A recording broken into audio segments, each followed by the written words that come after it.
Sadena dan Sandra, karya Wulan Fadi. Prolog. Bagaimana caranya untuk bisa berada dalam pikiran seseorang? Berapa waktu yang diperlukan untuk berada di sana? Berapa waktu yang diperlukan untuk pergi darinya? Loh, jadi aktris? Tanya temannya. Tidak percaya pada buah impian Sandra di pohon harapan kelas. Temannya itu berbalik ke arah Sandra, menatap dari atas hingga ke bawah, lalu berujar. Mana bisa? Akting lo aja masih jelek banget. Kemudian, teman Sandra tersebut menunjukkan buah impiannya dengan pongah. Lihat dong, impian gue. Jadi pengacara. Keren kan? Nggak kayak lo. Impian gue butuh otak dan perjuangan. Sandra termenung, merasa jelek dan hina karena pilihannya itu. Melihat keminderan Sandra, temannya itu akhirnya merasa bangga. Kata-katanya tadi terasa benar dan realistis. Dia merasa merajai semua teman sekelasnya, termasuk Sandra. Oh, aktris. Sebuah suara menyelip. Bagus juga impian lo. Gue mau tuh jadi aktor. Mungkin kita bisa main film bareng. Some way, somehow. Sandra menoleh dan mendapati kakak kelasnya. Mata cowok itu tajam menatap ke arah teman Sandra, seolah mengetahui percakapan tadi. Dan memang, kakak kelas itu tahu.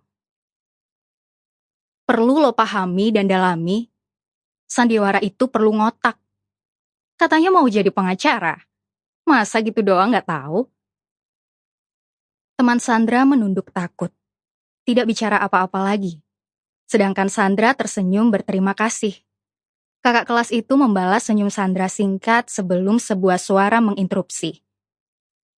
Den, udah kenapa? Jangan main terus. Sini ajarin gue materi tryout yang tadi.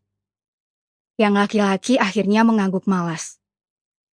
Iya. Mana yang gak ngerti? Lo bentar lagi mau UN, masih aja. Kemudian kakak kelas Sandra itu pergi berlalu dengan santai. Sementara mata Sandra mengikutinya. Pertemuan itu sangat singkat, tanpa bicara, hanya gestur yang berkata. Namun, mata Sandra terus terpatri ke arah sosok itu. Bab 1. Kehidupan mereka sekarang. Pada akhirnya, masih ada perasaan tersisa untuk cinta pertama. Meski jarak sudah tak terkira jauhnya, tak terdengar lagi kabarnya, dan menjalani hidup masing-masing, cinta pertama akan selalu di sana, di sudut kecil hati. Suasana kelas 11 IPA 2 sangat ramai oleh siswa-siswi yang mengobrol pagi ini. Tentu saja ramai, ini hari pertama sekolah setelah libur semester selama 2 minggu. Banyak yang berkelompok, duduk di beberapa titik meja dan duduk melingkar. Masing-masing kelompok memiliki kepala yang memberi komando. Namun, ada beberapa anak yang duduk di mejanya sendirian, sibuk dengan ponsel atau apapun, dan terasing. Termasuk Sandra. Dia punya beberapa faktor mengapa tidak bisa cocok dengan kelompok manapun. 1. Sandra terlalu serius dan baik, sampai-sampai semua orang segan untuk berbicara dengannya. 2. Sandra tidak memiliki satu ketertarikan tertentu, seperti ikut sebuah fanbase.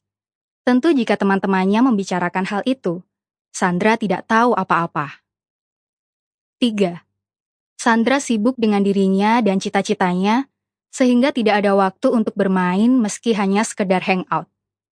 Bagi Sandra, uangnya lebih baik digunakan untuk hal lain. Intinya, Sandra totally a loser. Yang membuat Sandra sedikit canggung, dia duduk sebangku dengan perempuan paling populer di sekolahnya, Zana. Beberapa teman Zana melingkar di sekitar meja, bahkan menyerempet ke arah Sandra. Kemarin gue liburan ke Amrik. Sumpah, bosen banget. Sample complete. Ready to continue?